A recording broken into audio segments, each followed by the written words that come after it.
Le pire, c'est la guerre, monsieur. Oui. Et on se prépare comment? Mais on se prépare en essayant d'abord de mettre des plans au point qui sont l'apanage des états-majors, mais ça, c'est pas pour demain. Mais on se prépare en disant, nous n'accepterons pas que cette bombe soit construite, suspendez l'enrichissement de l'uranium, et on vous montre que nous sommes sérieux en proposant, ça n'est pas fait pour le moment, nous y travaillons seulement, rien n'est fait, il n'y a pas eu de résolution, mais nous proposons... بمب اتم، جنگ و دیگر هیچ. Moscou, où Bernard Kouchner est en visite 2 jours après ses déclarations sur l'Iran au grand jury RTL Le Figaro LCI. À propos de nouvelles menaces nucléaires de Téhéran, le ministre des Affaires étrangères avait déclaré sur notre antenne le risque de guerre avec l'Iran existe. هر روز که می‌گذرد سایه سیاه جنگ بیشتر و بیشتر بر ایران سایه می‌اندازد. دولت‌های غربی که در این سال‌های بمبازی حکومت اسلامی با هیچ ترفندی نتوانستند این حکومت چموش را سر میز مذاکره بنشانند و در نهایت مانع دست یافتنش و ابزار کشتار جمعی شوند، این بار علنا و عملا در مرزهای پیرامونی کشور به تحرکاتی مشغولند که میتواند وحشتناک باشد. اعلام دومین آزمایش هسته‌ای حکومت اسلامی، آن هم در متن خاک ایران، نگرانی‌های غرب را افزایش دادند.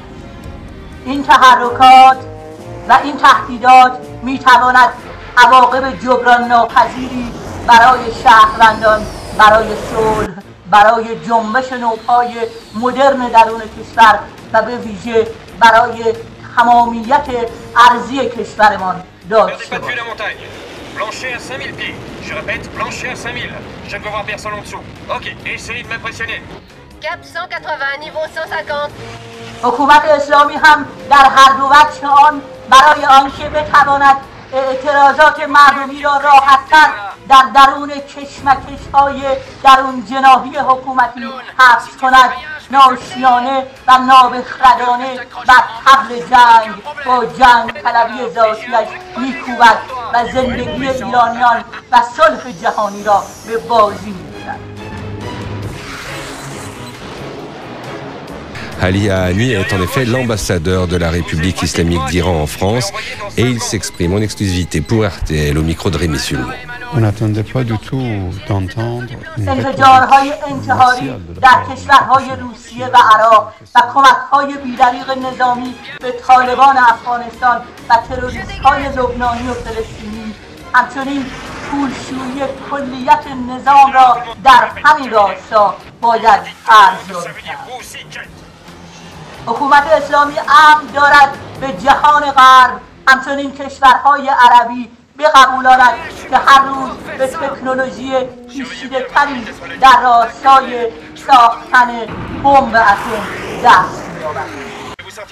این حکومت مرگ‌پرور با این خودنمایی‌ها می‌کوشد کشورهای منطقه خاورمیانه و تمامی جهان غرب را به وحشت اندازد و ایشان را ناگزیر به لشکرکشی به ایران کند.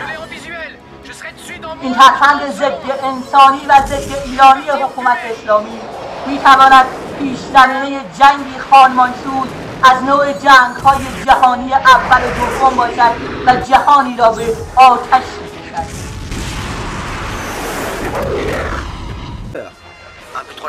De l'Atlantique à l'Oural, les réactions sont vives après les propos de Bernard Kouchner sur l'Iran. شوربختانه به دلیل وحشیگری ذاتی و زندگی گریزی عقیدتی متولیان اسلامی است. امثال بن لادن، خامنه‌ای و دیگر جریان‌های اسلامی است. این درگیری این پتانسیل را دارد که به جنگی بسیار فجیع‌تر از آن دو جنگ جهانی بدل شود و بشریت را با پرسش بودن و نبودن رو در رو کند. Le ministre des Affaires étrangères a été reçu aujourd'hui par son homologue russe à Moscou. Sergueï Lavrov a exprimé son inquiétude sur l'hypothèse d'une action militaire contre Téhéran. به ویژه تاکید چند باره برنارد کوشنر وزیر خارجه کشور فرانسه را نباید دست کم گرفت. Bernard Kouchner a déclaré dimanche sur RTL qu'il fallait se préparer au pire, c'est-à-dire à la guerre. اگر وقت با حکومت اسلامی یاری کند و اگر این نظام جنگ طلب فرصت آزمایش دومین بمب هسته‌ایش را در خاک ایران بیابد، در گام نخست همین نظام اسلامی است که از صفحه روزگار محو خواهد شد. حمله کنندگان در این یورش دقیقاً سرنگونی خود حکومت را در برنامه دارند، چه تنها نقاط استراتژیک ایران را بزنند چه بتوانند کشور را اشغال کنند.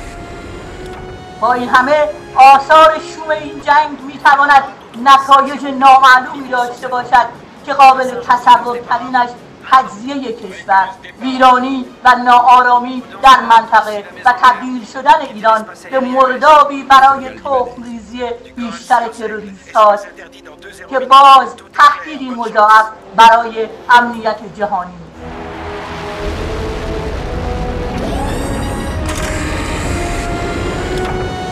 Territoriale libanaise. Territoriale libanaise. Territoriale libanaise. تازه اگر خوشبینانه باور کنیم که همه چیز پیش از انفجار بمب اتمی اسلامی در خاک کشور روی خواهد داد. Du leader aux autres, restez en formation. Prochaine séquence à 45 km, 2000 pieds. Restons serrés. من به عنوان یک شهروند ایرانی نمیتوانم این تهدیدها را دست کم بگیرم. بنابراین از هم میهنانم میخواهم هر گونه که میتوانند در برابر امکان حمله خارجی گوش به زنگ باشند و بدانند که این خود حکومت اسلامی است که برای برونت از بحران خود ساخته 31 سالش زمین ساز این جنگ برای به نابودی کشاندن کشور است. حتی معتقدم که رجزخوانی‌های حکومت اسلامی برای کشاندن غرب به گزینه حمله نظامی است در همین راستاست که جهان را درگیر جنگی نابخردانه کند. شاید از این ستون و آن ستونش فرجی برای تداوم حکومت ننگینش باشد.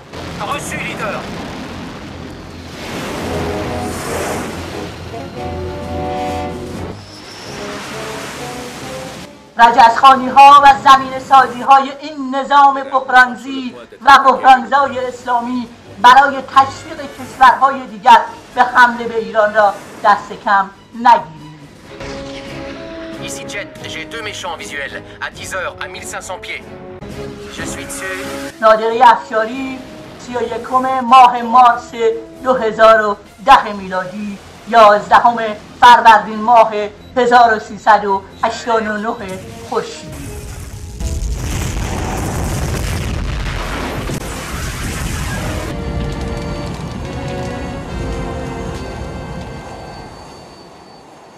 Ok les danseurs, on reste rassemblés et on rentre à la maison. Leader, permission de voler en formation, un manquant. Reçu. Permission accordée.